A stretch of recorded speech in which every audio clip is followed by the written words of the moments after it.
क्या आपके अंदर भी एक आदत है कि आप किसी को भी ना नहीं कह पाते?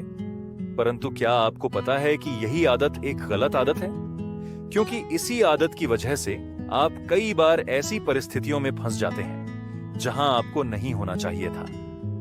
क्या आपने कभी ऐसा महसूस किया है कि किसी ने आपसे कुछ मांगा और आप मना करना चाहते थे, लेकिन फिर भी हां कह दिया? क्या आप कभी किसी सेल्समैन के झांसे में आकर कोई चीज खरीद बैठे जो आपको चाहिए भी नहीं थी? क्या आपके बॉस, दोस्त, रिश्तेदार या सहकर्मी आपसे ऐसे काम करवा लेते हैं जिन्हें आप टालना चाहते थे?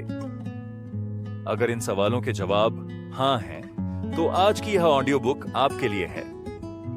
नमस्कार दोस्तों, मैं प्रकाश और आज मैं आपके लिए लेकर आया हूं हर्बर्ट फेंस्टरहाइम और जॉन बेयर की किताब don't say yes when you want to say no की कहानी। ये कहानी सिर्फ ना कहने की नहीं है, बल्कि यह उस जिंदगी की है जो हम चाहते हैं, लेकिन अक्सर दूसरों के दबाव में जीते हैं। तो चलिए इसे मेरे एक दोस्त रोहन की कहानी से समझे हैं।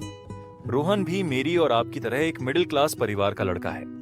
वह एक कंपनी में नौकरी करता है और अपनी मेहनत से आगे बढ़ने की कोशिश कर रहा है, लेकिन उसकी सबसे बड़ी दिक्कत यह है कि वह ना नहीं कह पाता। ऑफिस में उसका बॉस हर बार उसे एक्स्ट्रा काम दे देता है। उसके सहकर्मी उससे अपनी प्रेजेंटेशन बनवाते हैं, लेकिन जब उसे प्रमोशन देने की बात आती है तो वही लोग उसे भूल जाते हैं। दोस्तों में दोस्त जबरदस्ती उसे महंगे रेस्टोरेंट्स में घसीटते हैं और फिर उसे ही बिल भरना पड़ता है। वह मना नहीं कर पाता क्योंकि उसे लगता है कि दोस्त नाराज हो जाएंगे। जबरदस्ती उसे रिश्तेदारों की शादी में भेजते हैं जहां जाना उसे पसंद नहीं। हर कोई उसकी विनम्रता का फायदा उठाता है। रोहन परेशान था। वह सोचता था, अगर मैं मना कर दूं तो लोग क्या सोचेंगे? अगर मैं ना कहूं तो कहीं लोग मुझसे नाराज ना हो जाए। रोहन ने अपनी ऐसी बहुत सारी परेशानियां मुझे बताईं और मैं समझ गया कि रोहन की क्या समस्या है। फिर मैंने अपनी लाइब्रेरी से एक किताब निकालकर रोहन को दी, जिसका नाम था don't say yes when you want to say no, जिसके लेखक हैं हर्बर्ट फेंस्टरहाइम और जीन बेयर। मैंने रोहन से कहा, तू इस किताब को पढ़, तेरी सारी समस्याएं हल हो जाएंगी। इस किताब में 4 नियम बताए गए हैं, उन्हें फॉलो कर, सब ठीक हो जाएगा। और फिर रोहन ने वो किताब पढ़नी शुरू की। जैसे जैसे वह पढ़ता गया, उसे एहसास हुआ कि उसकी परेशानी की असली जड़ क्या थी।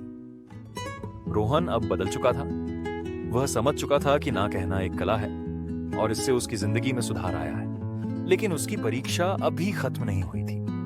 हर दिन नई चुनौतियां आती थी और उसे अपनी नई सीखी हुई स्किल्स का इस्तेमाल करना था। आज की कहानी में हम देखेंगे कि कैसे रोहन अपनी जिंदगी के 4 बड़े सबक सीखता है। ना कहना कोई बुरी बात नहीं है। रोहन की कंपनी में एक नया नियम लागू किया गया। ओवरटाइम अनिवार्य होगा, लेकिन इसके लिए कोई अतिरिक्त भुगतान नहीं मिलेगा। बॉस ने मीटिंग में सभी को निर्देश दिए और कहा, हर कोई ऑफिस में देर तक रुकेगा, कोई बहस नहीं होगी। रोहन के सहकर्मी परेशान थे, लेकिन कोई विरोध नहीं कर रहा था। सभी ने चुपचाप सिर हिलाया, जैसे कि उनके पास कोई और विकल्प ही ना हो। लेकिन रोहन ने इस बार अपनी चुप्पी तोड़ने का फैसला किया। उसने धीरे से हाथ उठाया और कहा, सर, अगर ओवरटाइम अनिवार्य है तो क्या हमें इसके लिए अतिरिक्त भुगतान मिलेगा? बॉस ने घूर कर देखा। नहीं, लेकिन कंपनी के लिए आपको यह करना होगा। रोहन ने मुस्कुराते हुए जवाब दिया, मुझे अपनी नौकरी पसंद है, लेकिन कंपनी के नियमों में ओवरटाइम वैकल्पिक था। मैं अपनी वर्क लाइफ बैलेंस बनाए रखना चाहता हूं, इसीलिए मैं इस नियम को नहीं मान सकता। आश्चर्य की बात यह थी कि जब रोहन ने यह कहा तो बाकी सहकर्मियों ने भी हिम्मत दिखाई और सहमति में सिर हिलाया। कभी कभी सिर्फ एक व्यक्ति की हिम्मत दूसरों को भी बोलने की ताकत दे सकती है। ना कहना गलत नहीं, बल्कि अपने अधिकारों को बचाने का तरीका है। दबाव में निर्णय न लें। रोहन का पुराना दोस्त अंकित अचानक उसके पास आया और कहा, भाई, मैं बुरी हालत में हूं, मुझे 50,000 रुपये की जरूरत है। तू तो अच्छा कमा रहा है, प्लीज मदद कर। रोहन को झटका लगा। अंकित कॉलेज के समय से ही लापरवाह था। वह बार बार पैसे उधार लेता और वापस नहीं करता, लेकिन आज वह सीधा 50,000 रुपये मांग रहा था। पहले वाला रोहन शायद हाँ कह देता, लेकिन अब वह समझदार हो चुका था।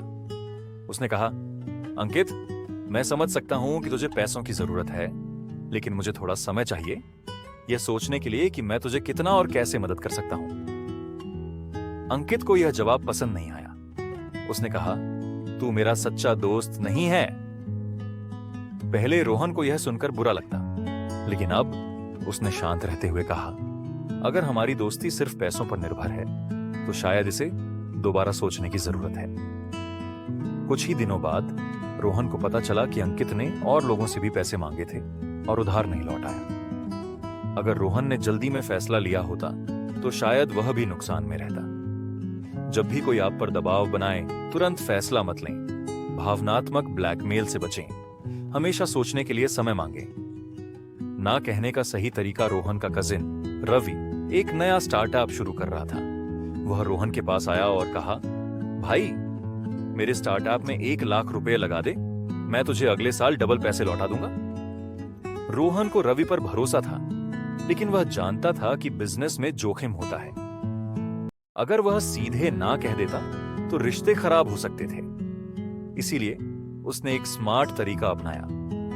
उसने कहा, रवि, तेरा आइडिया बहुत अच्छा है, लेकिन फिलहाल मेरी फाइनेंशियल प्लानिंग अलग है। मैं तेरी मदद दूसरे तरीके से कर सकता हूं। तुझे एक अच्छे निवेशक से मिलवा सकता हूं। रवि को पहले तो झटका लगा, लेकिन फिर उसने सोचा और कहा, अच्छा, यह भी सही रहेगा। सीधे ना कहने की बजाय एक पॉजिटिव रिप्लेसमेंट दो। रिश्ते बचाकर भी अपनी फाइनेंशियल सेफ्टी बनाए रखना जरूरी है।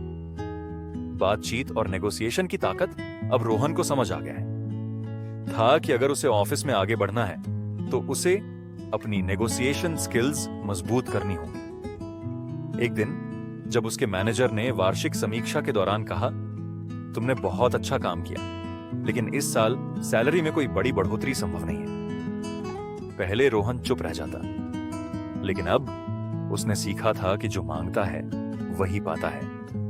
उसने विनम्रता से कहा, धन्यवाद सर, लेकिन पिछले साल मैंने कंपनी के लिए 3 बड़े प्रोजेक्ट पूरे किए, जिससे 30% अधिक रेवेन्यू आया।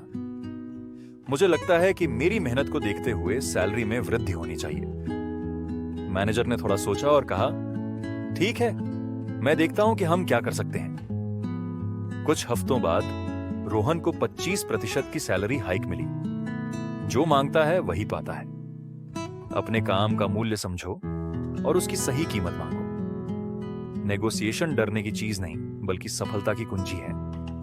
ना कहना कोई बुरी बात नहीं, बल्कि खुद को बचाने की कला है। भावनाओं में बहकर कोई भी फैसला ना लें। रिश्ते संभालकर भी ना कहा जा सकता है। अपनी मेहनत की सही कीमत मांगना सीखें। अगर आप भी अपनी जिंदगी में बदलाव चाहते हैं तो आज से ही ना कहना सीखें। अगर आपको यह ऑडियो बुक पसंद आई तो इसे अपने दोस्तों के साथ जरूर शेयर करें। अगली बार जब कोई आपसे कुछ ऐसा मांगे जो आपको सही न लगे तो बिना झिझक कहें, नहीं। अगर आपको यह कहानी पसंद आई तो फॉलो सब्सक्राइब जरूर करें, ताकि आपको और भी ऐसी मोटिवेशनल कहानियां हैं और सीखने को मिलें।